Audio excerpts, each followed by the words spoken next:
Hello दोस्तों। आज हम पढ़ेंगे कांग्रेस का इतिहास पढ़ेंगे कि कांग्रेस का क्या इतिहास रहा और आखिर कांग्रेस बनाने में ब्रिटिश ईस्ट इंडिया कंपनी क्यों योगदान दी, उनको क्या फ़ायदा था कांग्रेस का निर्माण करने, यानी एक संगठन का निर्माण करने में अंग्रेज़ों का क्या मकसद था। क्योंकि उन कांग्रेस के भी एक व्यक्ति थे, उन्होंने भी योगदान दिया कांग्रेस का निर्माण करने में। तो कांग्रेस का इतिहास, कांग्रेस में कौन कौन से लोगों ने मदद की कांग्रेस बनने में, और आगे चल के कांग्रेस की जो विचारधारा कैसे बदली, कैसे विभाजन हुआ, और इनके बारे में हम पढ़ेंगे। तो आप इस चैनल को लाइक कर दें, कमेंट करें, सब्सक्राइब ज़रूर करें, इस वीडियो को लाइक करें और शेयर ज़रूर करें। Thank you. तो कांग्रेस की स्थापना जो हुई वो 1885 में हुई। इससे पहले से संगठन था जो ज़्यादा फेमस नहीं था, ज़्यादा बड़े पैमाने पे नहीं था, लेकिन एक संगठन था जिसका नाम है इंडियन नेशनल यूनियन। ये एक संगठन था जो इससे 1 साल पहले ही बना था। इस संगठन में से टूट के एक संगठन बना जिसको बोलते हैं आज कांग्रेस। इंडियन नेशनल यूनियन से एक टूट के एक संगठन बना जिसको बोलते हैं इंडियन नेशनल कांग्रेस। इसमें एक ब्रिटिश ईस्ट इंडिया कंपनी का एक अधिकारी भी था जिसको बोलते हैं A.O. ह्यूम। आखिर ब्रिटिश ईस्ट इंडिया कंपनी क्यों चाहती थी कि कांग्रेस बने, और दादा भाई नौरोजी जो थे और S.N. बनर्जी, इन दोनों ने बहुत मोस्ट इम्पॉर्टेंट रोल निभाया कांग्रेस बनने में। दादा भाई नौरोजी जो थे ये बहुत विद्वान थे, बहुत फेमस व्यक्ति थे, बहुत पढ़े लिखे थे। इनको मौका मिला कि यह ब्रिटेन के लोकसभा में एक सदस्य के रूप में बैठते थे, ब्रिटेन की लोकसभा में। S.N. बनर्जी जो थे ये भी बहुत पढ़े लिखे व्यक्ति थे, और दादा भाई नौरोजी ने ही कांग्रेस का नाम कांग्रेस रखा था।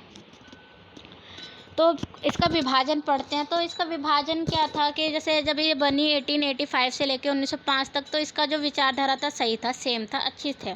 लेकिन 1905 के बाद क्या हुआ कि बंगाल विभाजन हो गया।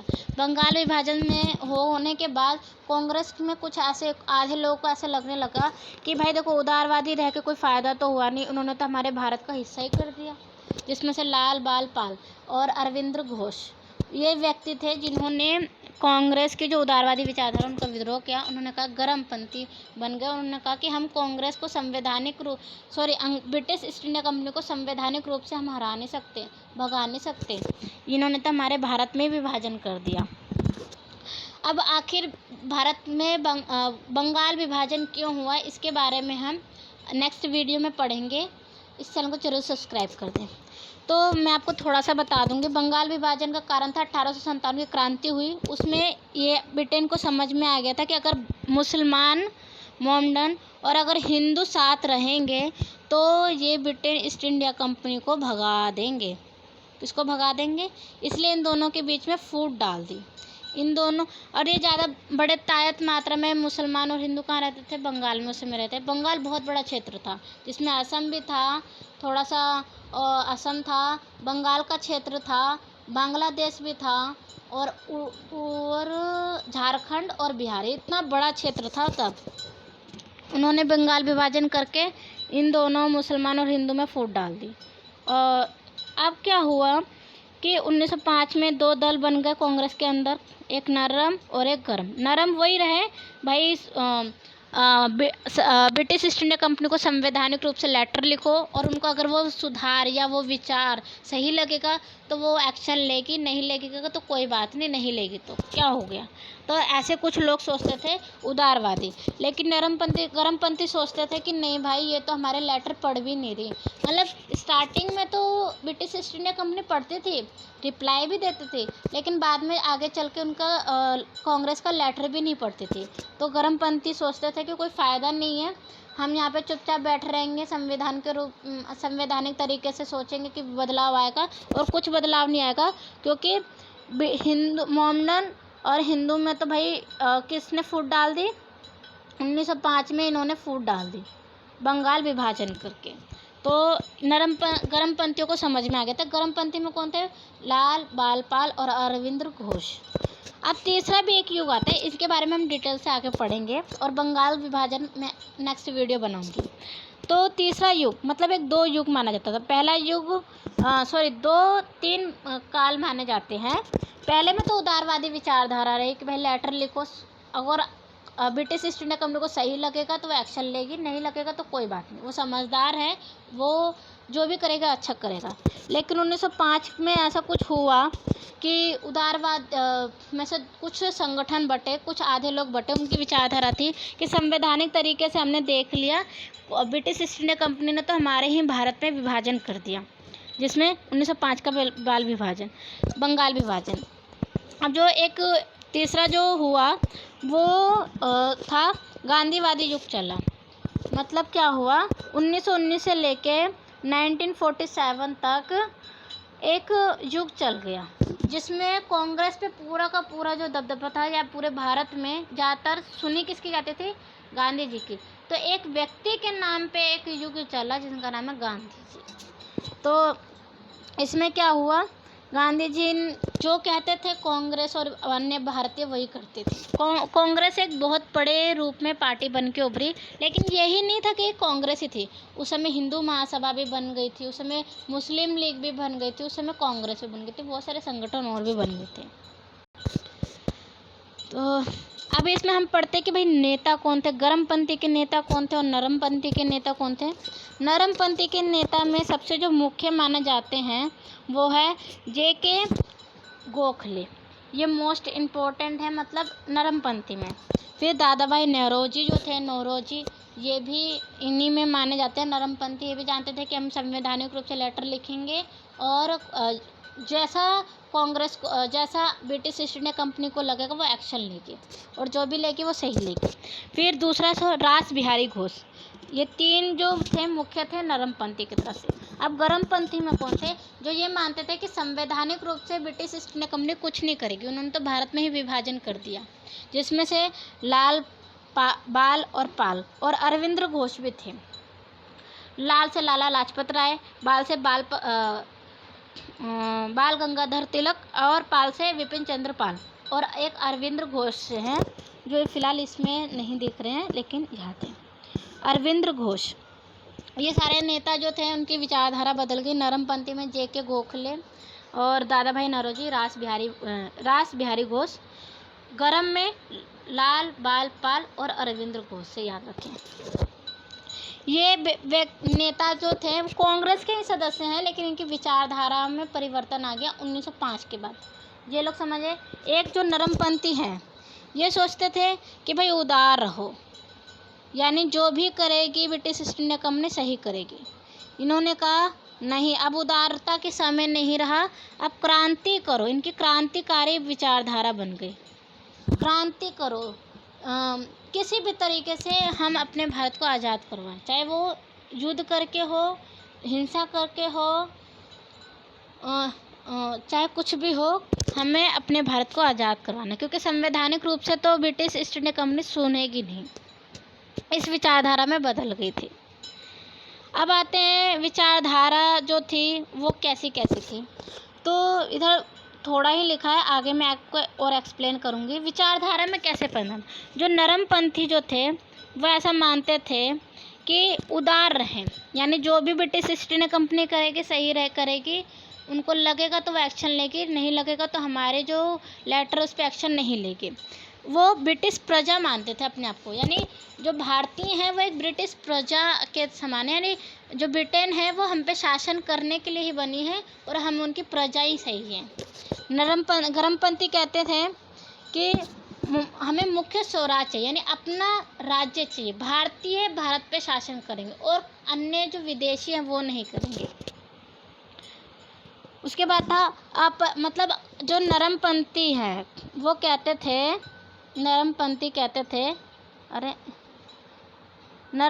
कहते थे कि अपरिपक्व, यानी भारतीय अभी अपरिपक्व है, यानी उनमें समझ नहीं है कि क्या सही और क्या गलत, तो इनके लिए या इनके लिए भले हम क्यों मारे, मतलब अपरिपक्व, इनमें भी समझ नहीं कि क्या सही क्या गलत, यानी ब्रिटिश ईस्ट इंडिया कंपनी जो कर रही है सही कर रही है, भारतीय भी अपरिपक्व है, उनको खुद नहीं समझ में आ रहा कि वो क्या कर रहे हैं। इन्होंने जो गर्मपंथी वाले हैं वो कह रहे हैं कि आपने भारतीयों के जो जनता के जो मत हैं, जनमत की शक्ति क्या क्या आपको अंदाजा है। मतलब नरमपंथी वो कह रहे हैं कि जनता की जब शक्ति एक साथ हो जाएगी ना, तो ऐसे ब्रिटिश ईस्ट इंडिया कंपनी को कब के हरा देगी। अहिंसा पर विश्वास रखती थी नरमपंथी, मतलब हिंसा करने का कोई फ़ायदा नहीं है, अहिंसा रहो। यानी ब्रिटिश ईस्ट इंडिया कंपनी जो भी करेगी सही करेगी, अहिंसा, हिंसा करके आप उनसे नहीं जीत सकते। इन्होंने कहा चाहे हिंसा करनी पड़े, लेकिन हम चाहेंगे हमारा भारत आज़ाद हो। फिर इन्होंने कहा नरमपंथी ने कि भाई हमें अपनी मतलब ब्रिटिश ईस्ट इंडिया कंपनी को हमें अपने अंदर नौकरियां दे दो, हमारे पदोन्नति कर दो, अगर हम कांस्टेबल है तो हमें पुलिस बना दो। ऐसे ऐसे डिमांड करते थे नरमपंथी। गर्मपंथी कहते थे हम इनके क्यों गुलाम बन के रहें, हमारा ही भारत देश है, हम इस पर अपना शासन करेंगे, भारतीय इस पर शासन करेंगे। ऐसी विचारधाराएँ थी नरम और गर्मपंथी में उस समय।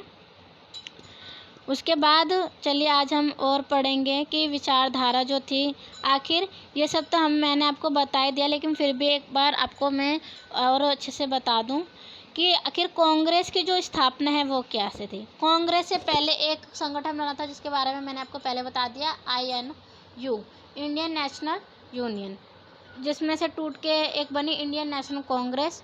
इसमें 2 व्यक्ति थे, ह्यूम और दादा भाई नौरोजी और SN बनर्जी। काल विभाजन तो मैंने आपको बता दिया, पहले जो स्टार्टिंग में 1885 से लेके 1905 तक तो ये उदार रहे। उदारता के बाद जब 1905 में बंगाल विभाजन रहा तो 1905 से लेके ये 1919 तक नरम और गरम में ही बटे रहे। 1919 के बाद गांधी जी आ गए और उनके ऊपर ही पूरा का पूरा कांग्रेस चल पड़ा। मतलब वो जैसा कहते थे वैसा वो करते थे, और गांधी जी थोड़ा नरम और गर्म दोनों की सुनते थे। 1919 लेके 1947 तक गांधी युग चला, जैसा मैंने आपको बता दिया। 1906 में कलकत्ता में दादा भाई नौरोजी जो थे अध्यक्ष बने। मतलब अगर हम कहें कि दादा भाई नौरोजी एक अध्यक्ष बने थे, मैंने आपको पहले बता दिया कि दादा भाई नौरोजी भी बने, फिर बहुत से लोग बने, लेकिन मुख्य यही थे क्योंकि बहुत पढ़े लिखे थे। उस समय ऐसा माना जाता था, ये कहते थे इंडियन का जो इकोनॉमिक यानी पैसे पर जो काम किया था वो नौरोजी ने करा था। तो 1906 में ये अध्यक्ष बने थे कांग्रेस के। फिर इसमें दल बदल गया। गरम दल की मांग ये थी कि हम स्वदेशी अपनाएं, यानी भारत का जो चीज़ है स्वदेशी पे बल दे, यानी भारत का जो चीज़ है वो हम अपनाएं, ब्रिटेन ईस्ट इंडिया कंपनी का जो आ रहा है उसको हम ना खरीदें, स्वदेशी अपनाएं, भारत का अपनाएं। फिर उन्होंने कहा कि बहिष्कार करो, जो कंपनी कपड़ों का बहिष्कार करो, इनके वस्त्र का बहिष्कार करो, इनके कपड़ों का बहिष्कार के साथ इनकी जो दुकानें हैं, इनके जो ऑफिस हैं, इनके जो अदालतें हैं, इनकी जो नौकरियां हैं, इन पर लात मार दो, ये सब बहिष्कार करो इनकी।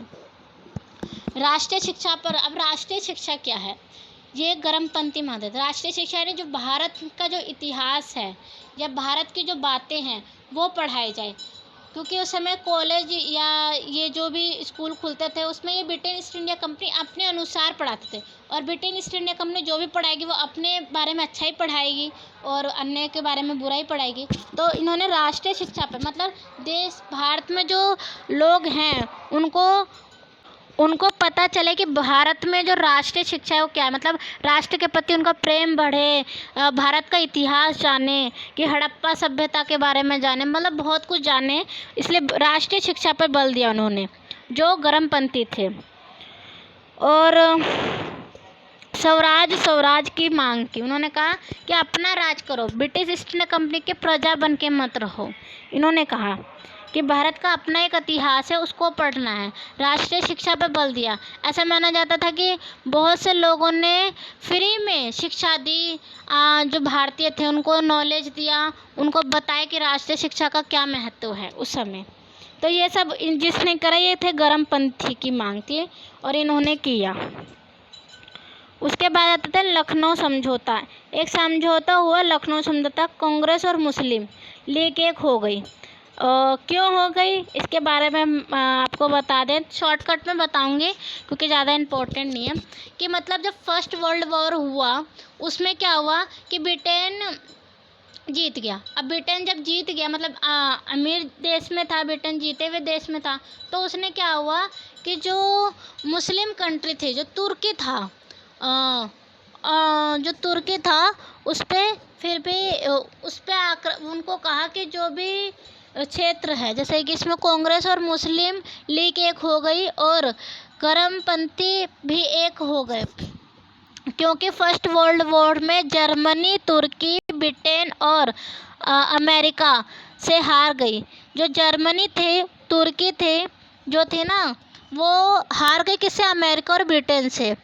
क्योंकि ब्रिटेन ने तुर्कियों को साथ अच्छा नहीं किया था। अब तुर्कियों के साथ क्या अच्छा नहीं किया था? क्योंकि तुर्की एक मुसलमान कंट्री थी। उन्होंने उनकी जगह जो जगह थी उस पे उन्होंने कहा कि भाई तुर्की के जो मुसलमान हैं, उन्होंने कहा कि तुर्की पे अब किसका शासन रहेगा? वो शासन करेगी ब्रिटिश ईस्ट इंडिया कंपनी।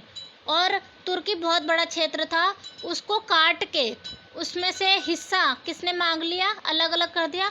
वो था ब्रिटिश ईस्ट इंडिया कंपनी ने। तो इसके खिलाफ हो गए तुर्की लोग, मतलब वहाँ के जो लोग थे, मतलब तुर्की के लोग जो खलीफा थे उनको सब अपना गुरु मानते, मतलब सब जितने भी मुसलमान हैं वो सब उनको अपना हेड मानते हैं, खलीफा। एग्जाम्पल के लिए खलीफा बोलते हैं, मांगते हैं। तो अब उनके साथ बुरा होगा तो और मुसलमानों के साथ तो उन्होंने अपने दूत भेजने लगे। तो कुछ दूत भारत भी आए, तो जिसमें से 2 व्यक्ति थे जिसको बोलते हैं 2 व्यक्ति। तो उन दोनों मुस्लिम थे, तो दोनों ने कहा कि भाई हम भारत के, इसके बारे में मैं आपको पढ़ाऊँगी, खिलाफत आंदोलन और असहयोग आंदोलन एक ही साथ वीडियो बनाऊँगी ना, तो उसमें अच्छे से बताऊँगी। तो वो 2 भाई थे जिनको बंधु ऐसे कुछ नाम था, फ़िलहाल स्किप हो गया माइंड से। तो दोनों भाई थे, उन्होंने कहा कि भाई अब मुसलमान जो हैं, मुसलमान धर्म वो खतरे में है, क्योंकि ब्रिटिश ईस्ट इंडिया कंपनी जो थी, तुर्की जो है, मतलब जहाँ पे हमारा हेड रहते हैं, तुर्की जो सबका हेड मुसलमानों के लिए हेड है, वहाँ पे खलीफा रहते हैं, तो उनके साथ बुरा हो रहा है। तो यही विचारधारा एक बैठ गई थी उनके मन में, सभी मुसलमानों के लिए। तो उस समय मतलब किसके बुरे, मतलब ईस्ट इंडिया कंपनी भारत में भी थे, भारत के साथ भी बुरा कर रही थी, तुर्कियों के साथ भी बुरा कर रही थी। तो सभी मुसलमान एक साथ हो गए, कांग्रेस एक साथ हो गई, गांधी जी एक साथ हो गए, मुसलमान एक साथ हो गए, हिंदू एक साथ हो गए, नरम गरमपंथी एक साथ हो गए, सब एक साथ होके अब उन्होंने सोचा कि हम ब्रिटिश ईस्ट इंडिया कंपनी का विरोध करेंगे, उनका बहिष्कार करेंगे। जिसमें से सिर्फ एक ही व्यक्ति हैं जिन्होंने नहीं किया, वो है हमारे क्या नाम था उनका, बहुत अम्बेडकर जी ने सिर्फ नहीं किया था, बाकी सभी ने किया उनका। तो ये सिर्फ छोटा सा हिस्से में आया, तो मैंने आपको बता दिया। इसके बारे में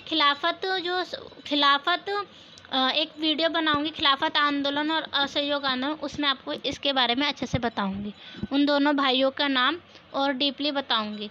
इनमें कुछ जगह के नाम भी हैं, फिलिस्तीन, ये सब, इनके बारे में भी और अच्छे से बताऊंगी।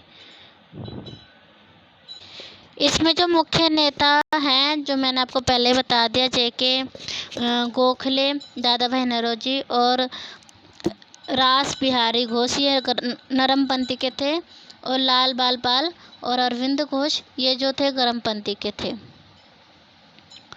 उसके बाद इनकी विचारधारा तो मैंने आपको बताई थी कि राष्ट्रीय शिक्षा के ऊपर बल देना, जनता की शक्ति के बारे में बताना, ये सब मैंने आपको ऑलरेडी बता दिया स्लाइड में, फिर भी मैंने सोचा आपको बता दूं, ये सब वही है।